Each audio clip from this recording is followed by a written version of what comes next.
কিন্তু আপনার পিছে কি হইতাছে সে ভাই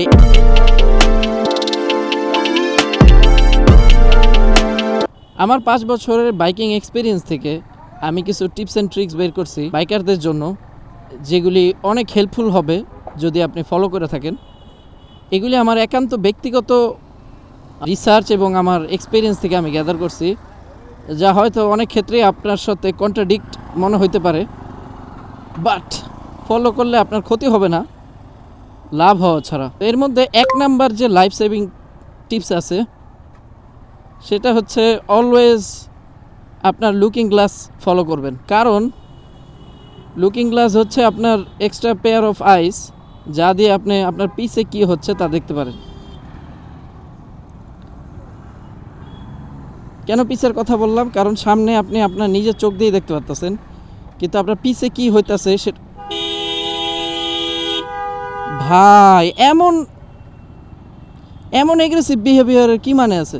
ধরেন ধরেন ধরেন ধরেন ধরেন ধরেন ধরেন ধরেন ধরেন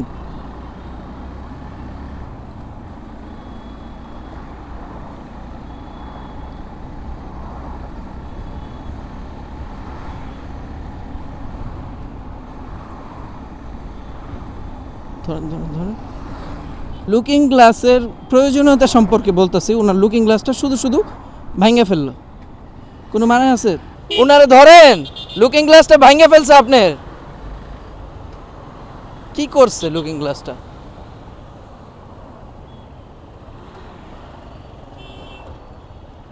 আপনি যতক্ষণ না আপনার ক্লিয়ার ভিউ না আছে ততক্ষণ আপনি কেন পার হবেন? আরও ক্ষতি করে আপনি এরকম, আমি অনেক গিল্টি ফিল করতেছি একজন বাইকার হিসেবে, ওনার লুকিং গ্লাসটা এরকমভাবে ভাঙলো, যার জন্য পুরা এন্টায়ার বাইক কমিউনিটিতে একটা ব্যাড ইমপ্রেশন পড়ে এরকম বাইকারদের কারণে। কি দরকার ছিল? পিছে পিলিয়নও যারা থাকে ওনারাও হচ্ছে খুব এগ্রেসিভ মেন্টালিটিতে থাকে।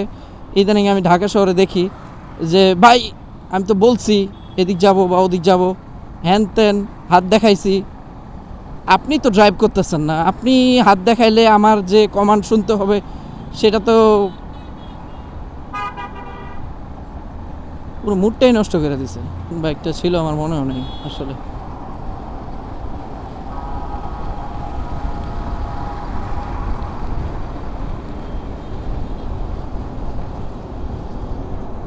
ওনার লুকিং গ্লাসটা একদমই খুলে ফেলছে। ওকে, লুকিং গ্লাসের গুরুত্ব নিয়ে কথা বলতেছিলাম আমি। লুকিং গ্লাস অত্যন্ত গুরুত্বপূর্ণ, কারণ আপনি সচরাচর আপনার মুভমেন্ট, হুটহাট মুভমেন্ট বা আপনার পিছে কি হচ্ছে, আপনার পিছে কে আসতেছে, এগুলি দেখার জন্য অবশ্যই আপনার লুকিং গ্লাসের ব্যবহার অনেক গুরুত্বপূর্ণ। আমাদের ল অনুযায়ী, আমাদের দেশের ল অনুযায়ী আপনার মিনিটে 7 থেকে 8 বার লুকিং গ্লাস দেখার নিয়ম, কিন্তু এখন আরও বেশি দেখা লাগে। কারণ হুটহাট অনেক গাড়ি আপনার সাইড থেকে আসা যাওয়া করবে, তো আপনি লুকিং গ্লাস যদি না দেখেন তাইলে সেই ক্ষেত্রে খুবই বড় একটা বিপদে পড়তে পারেন। লুকিং গ্লাসের গুরুত্ব নিয়ে বললাম। এবার যদি আমার লিস্টে থাকা 2 নাম্বার লাইফ সেভিং টিপস বলি, সেটা হচ্ছে ব্লাইন্ড স্পট থেকে নিজেকে রক্ষা করা। ব্লাইন্ড স্পট সম্পর্কে আমি সুন্দর একটা কোট পড়লাম ওই দিন, যে আপনি যদি লুকিং গ্লাসে ভিজিবল না হন তাহলে আপনি রোডে এক্সিস্ট করেন না। তার মানে লুকিং গ্লাসে আপনার ভিজিবল হওয়া লাগবে।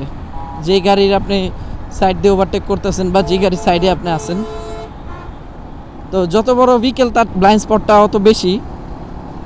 ধরেন এইসব গাড়ির এখন আবার ব্লাইন্ড স্পট মনিটরিংও থাকে, যেটা হচ্ছে আপনি ব্লাইন্ড স্পটে যেখানে নাই সে তা ওটাও মনিটর করে দেখায় দিতেছে যে আপনার ব্লাইন্ড স্পটে কেউ আছে।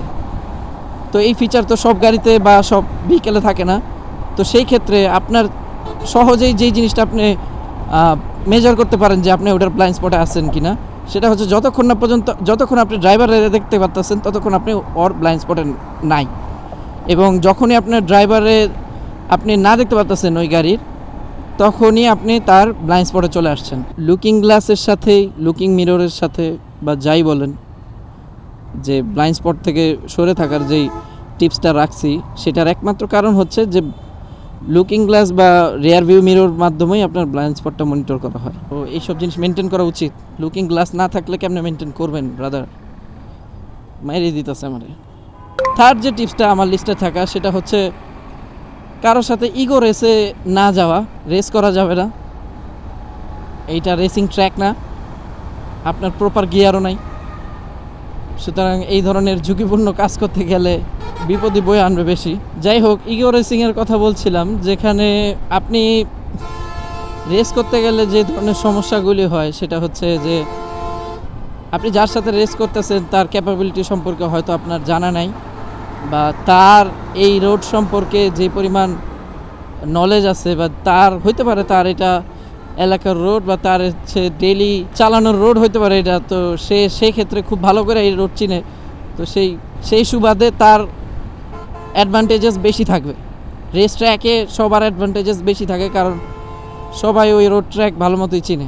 রেসের ক্ষেত্রে বেশিরভাগ যেটা হয় সেটা হচ্ছে যে অপরিচিত রোডে যদি আপনি রেস করেন, বা হইতে পারে যে আপনার রোডটাও চেনা থাকতে পারে বা রোডের কন্ডিশন সম্পর্কে আপনার নাও জানা থাকতে পারে। যেমন আপনি যখন কোনো ভাই ব্রাদারের কোনো এরিয়াতে যাবেন বা কোনো গ্রামের বাড়িতে যাবেন, আপনি হুট করেই এদের দেখলে টানাটানি করার চিন্তা করবেন, কিন্তু ওর তো ওই রাস্তাটা মুখস্থ, জানে কোথায় কোন স্পিড ব্রেকারটা আছে, স্পিড ওর মেনটেন করতে পারে।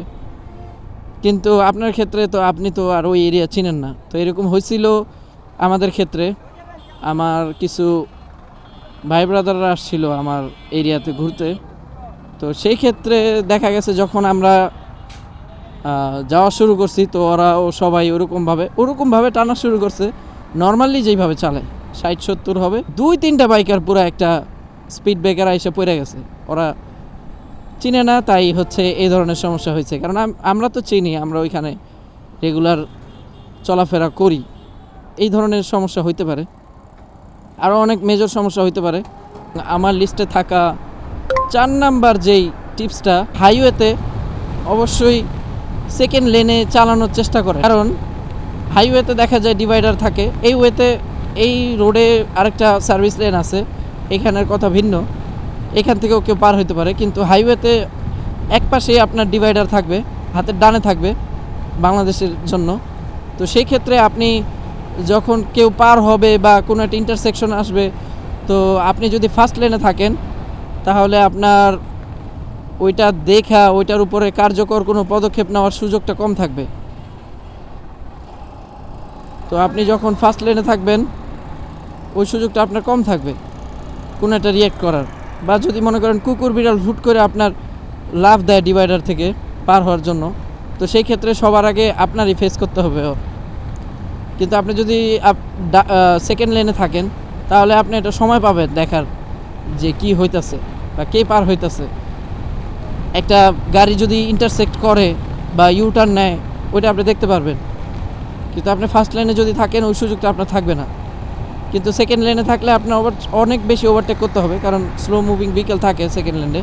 তো সেই ক্ষেত্রে আপনার ফার্স্ট লেনে যাওয়া লাগবে, সুন্দর করে ফার্স্ট লেনে চলে যায় গাড়িটার ওভারটেক করে এরপর আপনি সেকেন্ড লেনে চলে আসেন। ইয়ো ফার্স্ট লেন,